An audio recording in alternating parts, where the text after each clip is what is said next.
They came through here and cleared stuff out a couple years back. And strangely just left it all. I guess they figured the deer like breaking their legs going through this shit, but that's another story. But looking at this bark right here, you can still kind of identify this.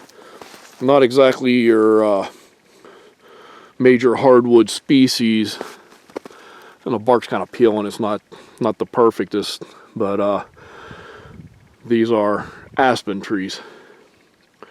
Beavers love them. There's another one up there. They cut down these nice big aspen trees and just left them here to rot. I believe that nationwide they are actually the #1 source, or one of the top sources at least, of paper pulp. So it's a lot of rolls of toilet paper just rotting away on the hillside here. And you can see a little bit better as we're going down the trail a little bit more, this egg crate shaped mound.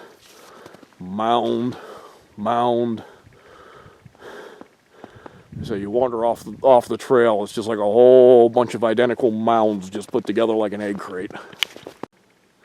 Here's another one that's still standing. Actually, there's a couple of them. These are the poplars here, or aspen. Aspen poplar, same family. They're related to willows. There's some more back there. There are some quaking aspens around here, but I believe these ones here are big tooth. A little bit rougher bark on the big tooth. You can see at the bottom. They get a little bit bigger than that. They start getting more furrowed, whereas the quaking aspen, I think, is a little finer at the tips of the branches and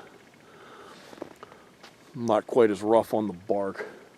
Very similar trees. I may be mistaken on these ones though. Another easy tree to identify. Looks kind of nondescript there, but as soon as you start going up and you start seeing that patchy bark, and then all the little dingle balls of seeds hanging up there, definitely an American sycamore. You have an odd scenario where you got a quaking aspen kind of leaning here. Not sure, doesn't seem to be quite dead, but you can see the bark's a little smoother than the other ones, and comes to a little bit finer point. And because this thing still has leaves attached to it, you can see they're a little bit toothy, but they don't have the big teeth that give the big tooth aspen its name. I'll see if I can find a big tooth leaf around here somewhere for comparison. Well, found it and dropped it. Here's a big tooth aspen. It's a little bit chewed up, but you can see the bigger teeth along the margins there. It's really noticeable whenever they're green compared to now, but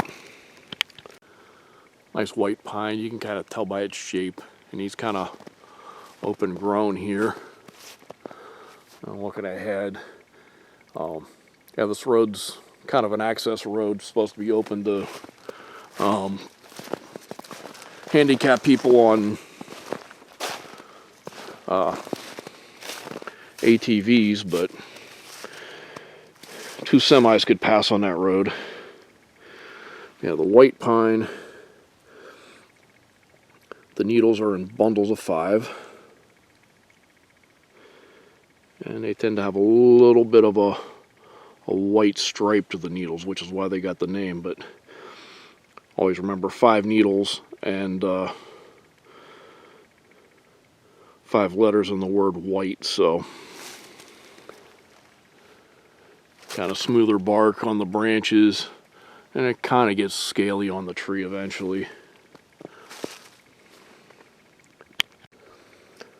Finally reaching the point where I'm getting close to where I was headed. You can see right there, this tree was cut down by beavers. They don't really build dams out here, but some of these man-made ponds from whenever they were strip mining or whatever the hell they were doing out here back before it became game lands. See, there's a bunch of them down over here. All done by beavers. And they just float them along in the water there and take them wherever they want them. Don't know why they didn't carry these ones away, but I'm sure they had their reasons. Maybe they just took the good parts. There's this big gash left from the strip mining or whatever the hell they were doing here. But notice the beavers kind of prune that. And up here on the shallow end, they make these little trails where they can stay submerged and float logs or get food or whatever. These little trails here is where they come in and out of the water. They like going up into these cattails. They also eat a lot of the cattails. They dig up the roots and eat them. You can see closer down on this the way those things were cut by their little teeth.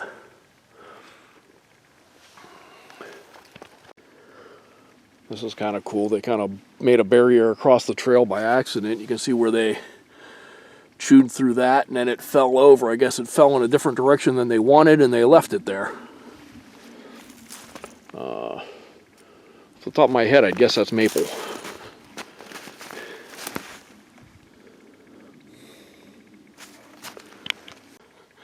Pain in the ass getting here. It's a little overgrown compared to the way it was last time I was here, but this was my goal. This little place right here is their midden. It almost looks like their lodge, but it's right up against the shore. And this is where they more or less piled up a lot of their half-eaten sticks. So you can see a lot of these used to be a lot better. This looks more like a waste pile now, but you can see all these sticks are chewed on. And there's one here, it's all nice and chewed at the end. And I've seen some where you can see the teeth marks the whole way down because they cut off branches and then they'll chew the bark off of it in the winter. So that's part of what they do. They cut things into manageable pieces and they drag it into a pile like this, and then in winter they don't have to go very far. Not sure how much I want to trust this going out on it. But here's a nice big one here. You can see the end there. And I don't see, you can see a little bit of chaw in there. But I've seen some where just nothing but tooth marks end to end. Not as good as it used to be. People come down here and fish. Maybe somebody else has been snatching up the nice ones for walking sticks or something. There's a chair somebody left behind sitting there. Our nice fuzzy friend, the Staghorn sumac. We have some of the narrow cattails. You can tell right away because their little seed pods look about half the size of the other ones. And yeah, I've been up in there. That's interesting too, but I can't get there from here. Usually, well, that right there, you can tell by the red color, it's the red willow, the is it Cornus racemosa, I think? Anyway, it's really a dogwood. They just call it red willow. And in a month or two, you'll see pussy willows all along this too. That's what a lot of these other little things are. Give you a little bit of a look out over here. This is the deep spot. It's probably, I don't know, 6-8 feet deep in the middle at least. Shallows up that end. Shallows up that end. I came in by those white pines over there. And then there's a little back channel that cuts out and goes out of here, and then it trickles off through the forest out that way. So this is just a big man-made pond from whenever they were digging over here before. See a nice hump over there. Maybe that's where they're living now. Used to be they were under a rock on the bank over there.